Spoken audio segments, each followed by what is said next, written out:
اهدنا الصراط المستقيم صراط الذين أنعمت عليهم غير المغضوب عليهم ولا الضالين.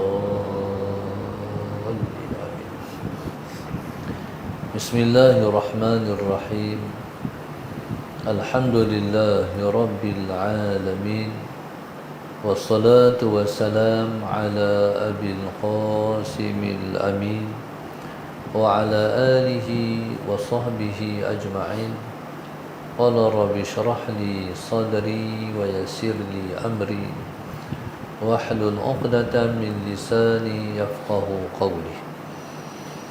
سبحانك لا علم لنا إلا ما علمتنا إنك أنت العليم الحكيم. اللهم صل وسلم وبارك على سيدنا محمد الفاتح لما أغلق والخاتم لما سبق ناصر الحق بالحق والهادي إلى صراطك المستقيم صلى الله عليه وعلى آله وصحبه حق قدره ومقداره العظيم. أعوذ بالله من الشيطان الرجيم. بسم الله الرحمن الرحيم. بسم الله الرب العظيم والرسول الكريم والملائكة المقربين. الصلاة والسلام عليك يا سيدي يا رسول الله. خذ بيدي قلت حيلتي أدركني. لا إله إلا الله وحده لا شريك له، له الملك وله الحمد وهو على كل شيء قدير. أعوذ بالله من الشيطان الرجيم. بسم الله الرحمن الرحيم. قال المؤلف رحمه الله تعالى ونفعنا بعلومه وبركته آمين. اللهم صل على سيدنا محمد. قال المؤلف رحمه الله تعالى ثم لا يخفى أن الملكين لا يكتبان إلى المعاصي القولية والفعلية إذا تلفظ بها صاحبها أو قال فعلت كذا وكذا، لقوله تعالى فيهما كراما كاتبين يعلمون ما تفعلون. الانفطار. والعلم غير الكتابة فافهم. Seperti mana dah kita sebut bahawa para malaikat, iaitu yang berada di sebelah kanan dan kiri kita, yang disebut dengan kiraman katibin, la yaktubani, kedua-duanya tidak menulis, ilal ma'asi al-qawliyata, melainkan maksiat yang jenis perkataan, wal fi'liyata, dan juga maksiat yang jenis perbuatan. Idza talaffaza biha sahibuha, apabila melafazkan, Allahumma salli ala sayyidina Muhammad,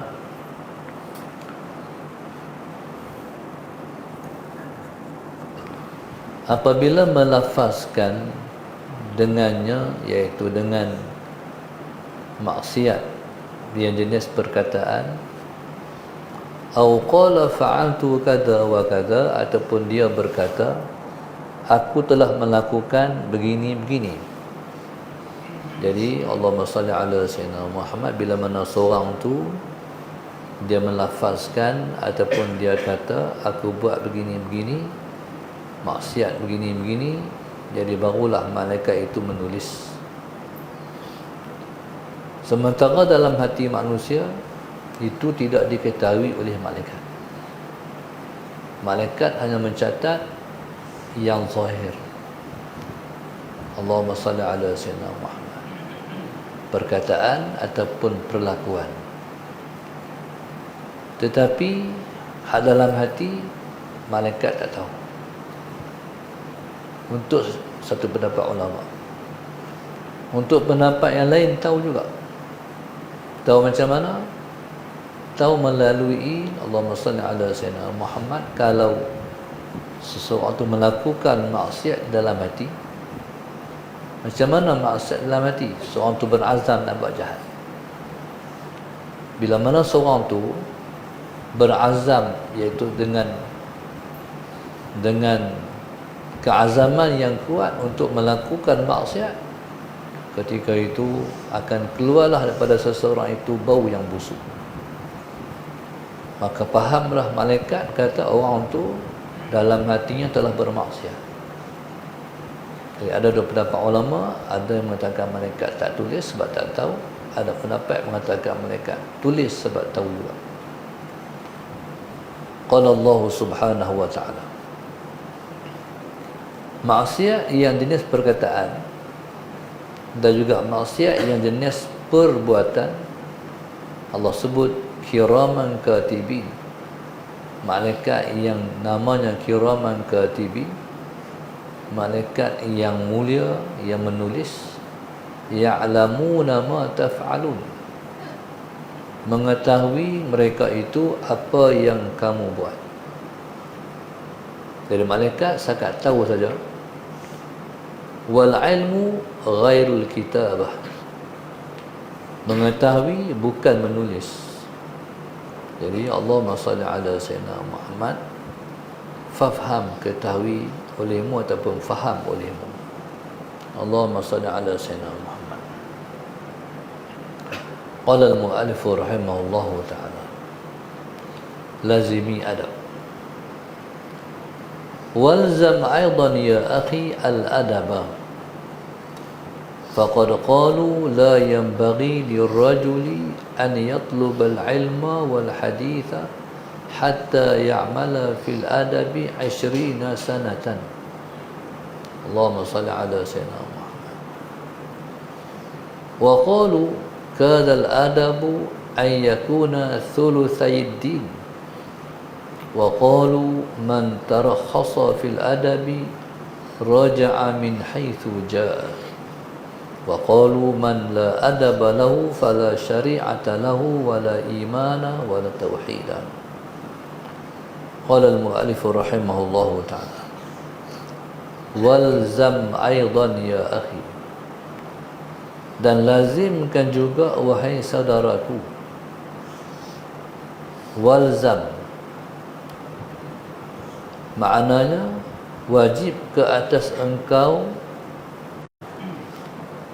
Faqad qalu, dan berkata mereka itu para ulama, la yanbaghi lirrajuli an yatluba al-ilma wal haditha, tidak sepatut bagi seseorang an yatluba al-ilma, bahawa menuntut ia ilmu pengetahuan, wal haditha, dan juga mengaji pengajian hadis, hatta ya'mala fil adabi 20 sanatan, sehingga dia mengamalkan dalam adab 20 tahun.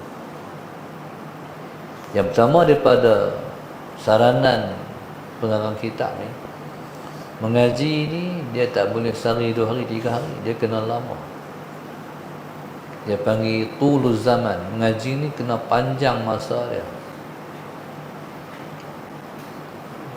Mengaji tak boleh mengaji sat-sat, dia kena mengaji lama. Allahumma salli ala sayyidina Muhammad. Itu pertama. Yang keduanya, mengaji ni dia mesti beradab. Adab memainkan peranan yang sangat penting dalam seseorang itu belajar. Mana-mana orang yang mengaji tapi tidak beradab, ilmu tak lekat. Adab tu seumpama gam yang melekatkan ilmu di kita. Kalau seseorang itu belajar tapi dia tak beradab, ilmu tak lekat. Bila ilmu tak lekat, tahu macam mana? Dia susah nak beramal. Sedangkan ilmu tu tuntutannya ialah beramal. Tiba-tiba tak mampu beramal, tak boleh nak mengamalkan ilmu. Orang yang tak mengamalkan ilmu berarti dia mengaji tidak beradab. Allahumma salli ala sayyidina Muhammad. Maka sebab itu para sahabat radhiyallahu taala anhum ajma'in mereka sebut nata'allamul adab qabla al-Quran. Kami terlebih dulu mempelajari adab sebelum kami mempelajari Al-Quran. Al-Quran itu ialah ilmu. Para sahabat Nabi radhiyallahu taala anhum ajma'in mereka terlebih dulu mempraktikkan adab sebelum daripada mereka belajar. Allahumma salli ala sayyidina Muhammad. Maka sebab itu orang ngaji pondok, orang majlis agama, mereka akan belajar dulu tentang adab. Bagaimana adab dengan guru, bagaimana adab dengan kawan, bagaimana adab dengan kitab, bagaimana adab dengan Allah terutama sekali. Jadi mereka menyebut tidak sepatutnya bagi seseorang itu mempelajari ilmu ataupun hadis sehinggalah dia mengamalkan adab dalam diri dia 20 tahun. Jadi maknanya dalam tempoh yang sebegitu lama, dalam tempoh yang sebegitu panjang, ia telah pun mempelajari ilmu dan adab sekali. Wa qalu, dan mereka itu berkata, kadal adabu ayyakuna thulutsaid din. Hampir-hampir adab itu menduduki 2/3, menduduki 1/3 agama. Jadi kalau agama tu dibahagi pada 3, adab tu memainkan satu tempat yang besar dalam ilmu, iaitu 1/3. Wa qalu, dan mereka menyebut, man tarakhasa fil adabi, siapa yang meringan-ringankan adab, raja'a min haitsu ja'a. Siapa yang meringan-ringankan adab, siapa-siapa yang meringan-ringankan adab, dia akan balik daripada mana dia datang. Maknanya orang yang tidak beradab tidak mendapat kelebihan daripada ilmu. Maksudnya kalau dia datang tanpa ilmu, dia akan balik tanpa ilmu juga. Raja'a min haitsu ja'a, dia akan balik seperti mana dia datang. Datang tanpa ilmu, balik tanpa ilmu. Wa qalu, dan mereka menyebut, man la adaba lahu fala syari'ata lahu. Siapa yang tidak ada adab baginya, fala syari'ata lahu, maka syariat pun tak ada kat dia. Wala imana, begitu juga iman pun tak ada kat dia. Wala tauhida, begitu juga tauhid pun tak ada kat dia. Jadi maknanya begitu kritikal dan bahayanya tidak beradab. Tak boleh nak mengamalkan ilmu. Iman akan hilang, bahkan iman akan tercabut, na'udzubillahi min dzalik, dengan sebab tak ada adabnya. Wala tauhida, begitu juga Allahumma salli ala sayyidina Muhammad, tauhid pegangannya akan menjadi longgar. Jadi subhanallah, Allahumma salli ala sayyidina Muhammad, begitulah yang disebut dengan kepentingan adab. Wallahu subhanahu wa ta'ala. Al-Fatihah. A'udzu billahi minasyaitonir rajim. Bismillahirrahmanirrahim. Iyyaka na'budu wa iyyaka nasta'in. Ghairil maghdubi 'alaihim waladdallin. Allahumma nawwir qulubana bi-hidayah. Allahumma nawwir qulubana bi-hidayah. Allahumma nawwir qulubana kama nawatal arda bi nuri syamsika abadan abada bi rahmatika ya arhamar rahim. Rabbana atina fid dunya hasanah wa fil akhirati hasanah wa qina adzabannar. Wassallallahu ala wasallam. Alhamdulillah rabbil alamin. Subhanaka Allahumma ta'ala wal 'asri.